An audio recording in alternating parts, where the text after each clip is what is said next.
Halo pemirsa, kembali hadir bersama saya Sally Siregar. Kami akan memberikan update terkini mengenai peristiwa unik dan menarik yang kami rangkum dalam Kilas Mancanegara.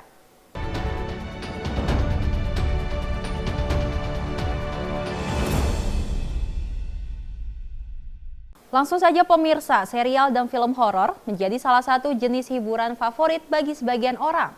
Sebagian ahli industri film melihatnya sebagai pelarian positif, karena kegiraan di layar relatif lebih bisa dikendalikan daripada keresahan dunia nyata.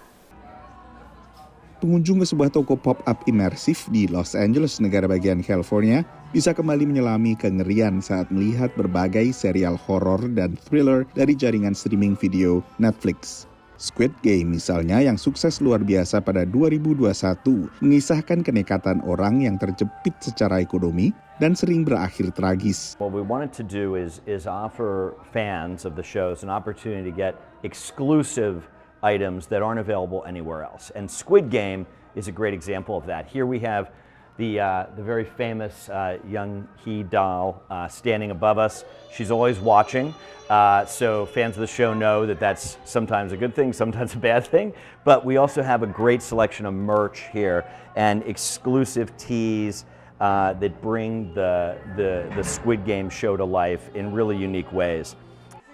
Di tengah dominasi penjualan online, toko imersif membawa pengunjung ke serial favorit mereka. Setelah sukses Squid Game tahun sebelumnya, salah satu serial yang paling ditonton bagi Netflix tahun ini diantaranya adalah serial horor Stranger Things. And we wanted to give fans and shoppers a chance to get up close and personal with him. And of course, Stranger Things as a universe is so incredibly rich, and there's so many elements that we can pull and provide to shoppers and opportunities. So Hellfire Club, a hugely popular element from season 4. We have the actual guitar that Eddie played on the show in that iconic scene on top of the trailer. And here you can actually take a few of these home with you. They're available for sale. And we even have replica minis of those guitars as well for fans of Eddie and the Hellfire Club. Dalam suasana Halloween dan menjelang musim saling memberi hadiah pada Natal, banyak pengunjung pun jadi penasaran masuk toko. Walking around and saw this and didn't know there was going to be a Netflix pop-up, and we thought it was really interesting, and we love a lot of Netflix like series and shows, so just coming and checking it out. Yeah. It's been pretty cool so far. They have all these like sets for different shows, which are cool. You take photos of them and kind of re-experience the shows live. I actually just came in because my sister's a huge fan of Stranger Things, so I just wanted to get her a few things for Halloween. Toko pop-up serupa juga dibuka di kota besar lain, termasuk San Francisco dan New York. Tayangan horor memang menjadi salah satu tayangan favorit selama pandemi. Dan hingga saat ini pun Squid Game dan juga Stranger Things musim tayang keempat menjadi serial TV paling banyak ditonton di Netflix. Dari Washington DC, saya Nova Purwadi dan tim VOA. Pasar elektronik semakin diramaikan dengan berbagai produk yang bisa multifungsi, termasuk diantaranya layar TV dan monitor LED. Sejumlah produsen kini membuat layar TV yang bisa dimodifikasi kelengkungannya, sehingga bisa dimaksimalkan penggunaannya untuk hiburan, bekerja, atau bermain video game. Produsen elektronik Korea Selatan LG menawarkan inovasi baru, sebuah layar monitor yang bisa ditekuk atau dilengkungkan karena begitu fleksibel. Many people know that we're the pioneers when it comes to OLED technology, and one of the things that we did is that we can make it absolutely thin so it actually can roll. So there is a rollable television that we created. So we took that innovation and those learning, and now we made it possible so that it can go from flat to fully curved at a maximum curvature of 900R. Pengguna bisa memodifikasi kelengkungan dalam kelipatan 5%. Selama ini layar cekung lebih disukai oleh mereka yang menggemari permainan video, karena dengan demikian mereka bisa menikmati permainan tersebut secara lebih imersif. Sementara layar datar dipilih oleh mereka yang menggemari film atau serial TV. Tapi bukan hanya para video gamer yang dibidik. Although we are definitely positioning this for the gamer, at the same time it's something that you could use in a home office for work, because you can control the level of curvature, you can adjust the height and tilt. So as you're working, it is definitely, at that moment, it transforms into a monitor. But from an entertainment perspective, whether gaming, watching sports, or your movies or TV shows, it's that versatile. Sebagian penonton TV belakangan juga lebih suka menonton siaran pertandingan olahraga menggunakan layar lengkung. Tapi biasanya pengamat mengamati ini tidak bisa dilakukan secara beramai-ramai. The curved display market has becoming increasingly popular. But once you have a curved display, you're committed. So this bendable display really gives you the best of both worlds. I can see gamers getting very excited about it. Layar fleksibel LG meramaikan pasar TV yang sebagian produsennya memang mulai bereksperimen dengan layar yang bisa dimodifikasi kelengkungannya, termasuk produsen Amerika Serikat Corsair dan produsen Tiongkok Skyworth. I can really see how the bendable display will offer you a greater variety of viewing experiences. Say if you have it flat, you might be enjoying a movie. If you have it more curved, that could be for a first-person shooter or a racing game. I can see that your task would definitely dictate how you'd want to position the display. Tapi untuk digunakan sebagai TV, pengamat teknologi melihat ukuran 42 inci tidak optimal bagi sebagian besar konsumen. Sehingga monitor fleksibel seperti ini lebih mungkin ditaruh di home office, tempat bekerja dari rumah. Dari Washington DC, Nova Purwadi dan tim VOA. Komunitas kuliner Indonesia di kota New York mengadakan festival makanan bernama Pasar Senggol. Festival yang diadakan di area Brooklyn, New York ini mendapatkan sambutan dari warga setempat.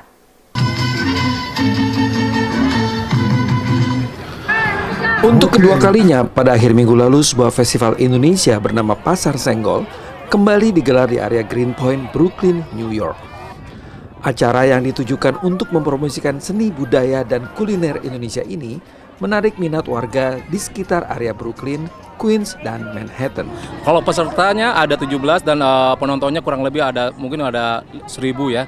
Ya, karena kita mengharapkan juga memperkenalkan ke dunia luar. Jadi pesertanya sekarang ini kebanyakan orang-orang bule, khususnya New Yorkers sama Brooklyns. Kedepannya memang IGA itu akan selalu mempromosikan culture sama foodnya untuk memperkenalkan lebih banyak lagi makanan Indonesia ke dunia luar. It's amazing. The food is very delicious. I didn't expect it so much various food. I'm very positively surprised. I also live with two Indonesians. This kind of event means a lot for them. I love rendan, yes, and opor, all really good. Acara ini diselenggarakan oleh organisasi pecinta kuliner, Indonesia Gastronomy Associations, yang juga mendapatkan pengakuan dari pemerintah kota New York. Ya, alhamdulillah hari ini IGA, Indonesian Gastronomy Association, mendapatkan penghargaan dan recognition dari kantor Mayor Eric Adam yang disampaikan oleh Ibu Weni. Beliau adalah special advisor untuk Mayor Eric Adam. Naratama dan Andira Inaya, VOA New York.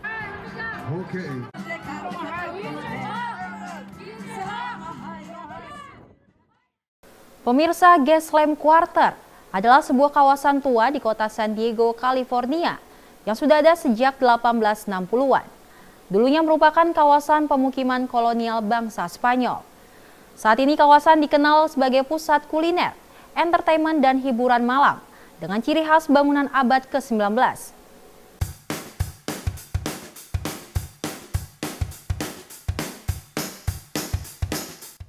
Ini adalah Gaslamp Quarter, sebuah kawasan tua di kota San Diego, California, yang sudah ada sejak 1860-an.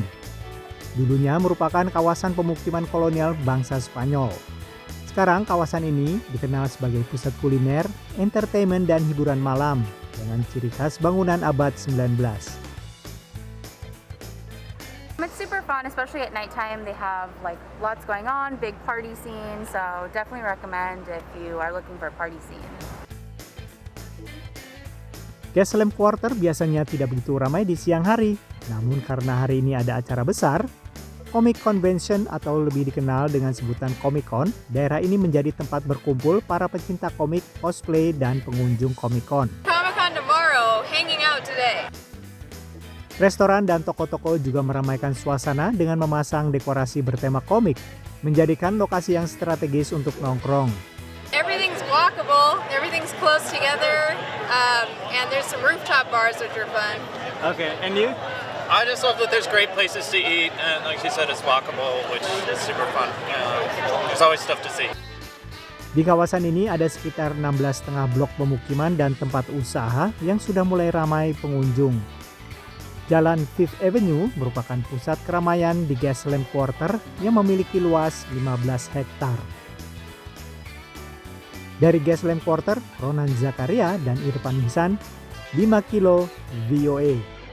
Beralih ke berita selanjutnya, pemirsa, melalui food truck, sejumlah diaspora Indonesia di Amerika Serikat menjadi duta kuliner memperkenalkan Indonesia ke warga Amerika Serikat. Arnis Kitchen Food Truck milik Muhammad Fahri Raja Bintang menawarkan kuliner tradisional Minang di lapangan The Mall yang banyak dikunjungi wisatawan di Washington DC. Dari pantai timur hingga pantai barat, dari kota kecil yang hanya berpenduduk 500 jiwa hingga ibu kota Amerika. Inilah para duta kuliner Indonesia di Amerika. Dari food truck-nya, diaspora ini dengan bangga memperkenalkan kelezatan berbagai kuliner khas tanah air, dari sate, This really smells fantastic, so I'm really looking forward to trying it. I think it's going to be good. hingga nasi campur dengan rendang dan telur. They come every Friday and I'm down here faithfully. That's from my country. Dan inilah Muhammad Fahri Raja Bintang, pemilik food truck Arnis Kitchen di Washington DC. Ia sedang memperkenalkan teh dingin segar dari Indonesia kepada pembelinya.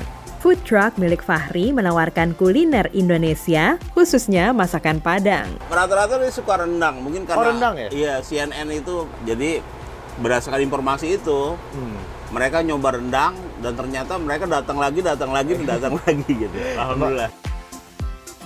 Itu kita kalau dari preparationnya sekitar 6-7 jam. Fahri mulai merintis bisnis food truck tahun 2019, tak lama sebelum pandemi. Baru 2-3 bulan buka, nggak taunya kita di lockdown.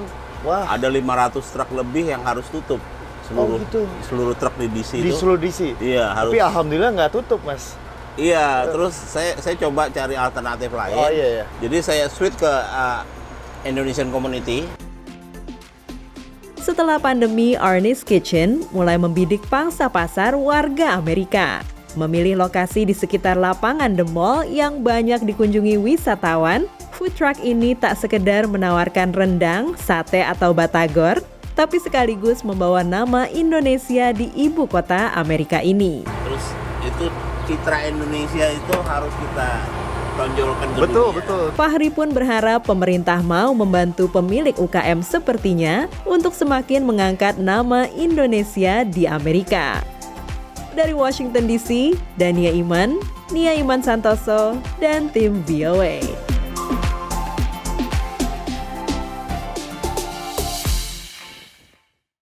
Banyak warga Los Angeles, California yang tidak asing lagi dengan hidangan Indonesia. Berkat banyaknya pilihan yang tersedia, salah satunya masakan halal khas Riau di Toko Rame yang sudah 30-an tahun beroperasi.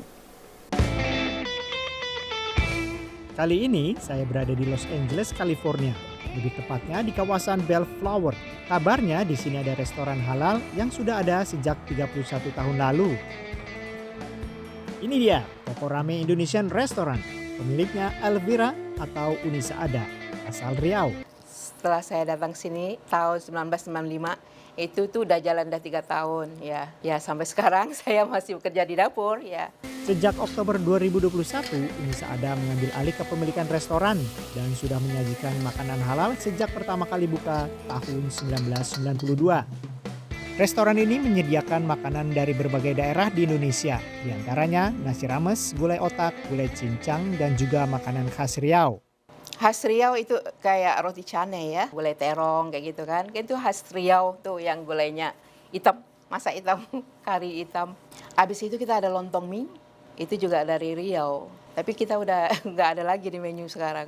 Itu kalau misalnya customer minta, kita bisa bikin. Selama bulan Ramadan, restoran ini tetap buka, tapi tidak menyediakan makanan khusus untuk buka puasa bersama.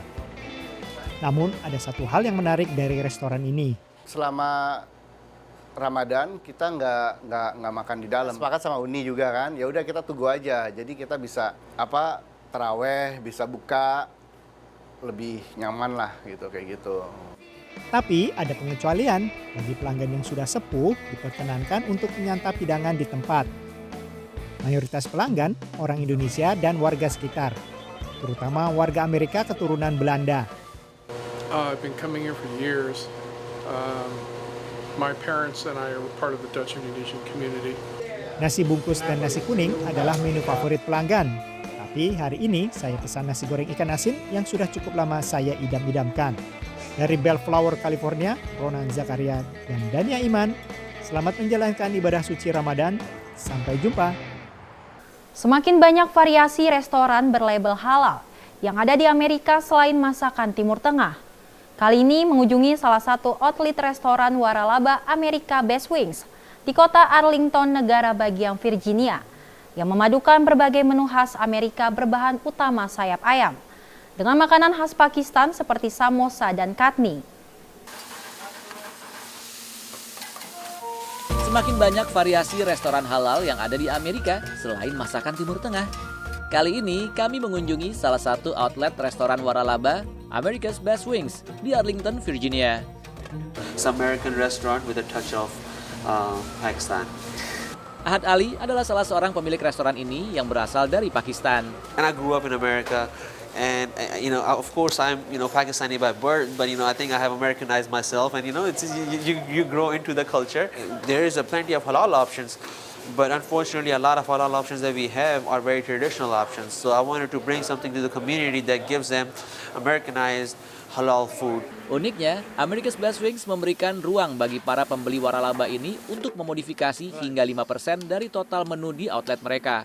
Jadi, bukan hanya menu wajib berupa sayap ayam saja yang bisa kita temukan di sini. Yes, we have chicken over rice, we have gyro over rice, we have samosas, chutney, and you'll be surprised how many Americans have fallen in love with samosas and chutneys, and they come here specifically asking for it.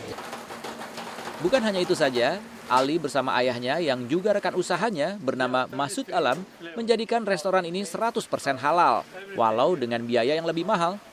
And even my sauces are 100% halal. We don't use the ready-made sauces. We make by ourselves. It does come at a cost, though. We can save so much money just by doing non-halal, and have our profit margins just like be skyrocketed. But we decide to keep it halal. I myself eat halal only, and I would not want to serve anything to the customers that I wouldn't eat myself. Thank you, brother. Because it's halal, so I usually come here. That's also one of the reasons. And the food is amazing, to be honest. You got the boneless, you got the wings in, bone in. Everything is great. You can't go wrong. Thai chili, garlic, parmesan, samosa, gyro, dan pastinya kurma untuk berbuka puasa. Nah, sekarang saatnya kami berbuka puasa. Dari Arlington, Virginia, Irfan Ihsan dan Ronan Zakaria, VOA. Demikian berita Kilas Mancanegara kali ini pemirsa. Tetap saksikan program Kilas Mancanegara setiap Sabtu dan Minggu pukul 7.30 dan 19.30 waktu Indonesia Barat hanya di Simpo TV. Saya Selis Regar dan kru yang bertugas pamit undur diri. Selamat berakhir pekan dan sampai jumpa.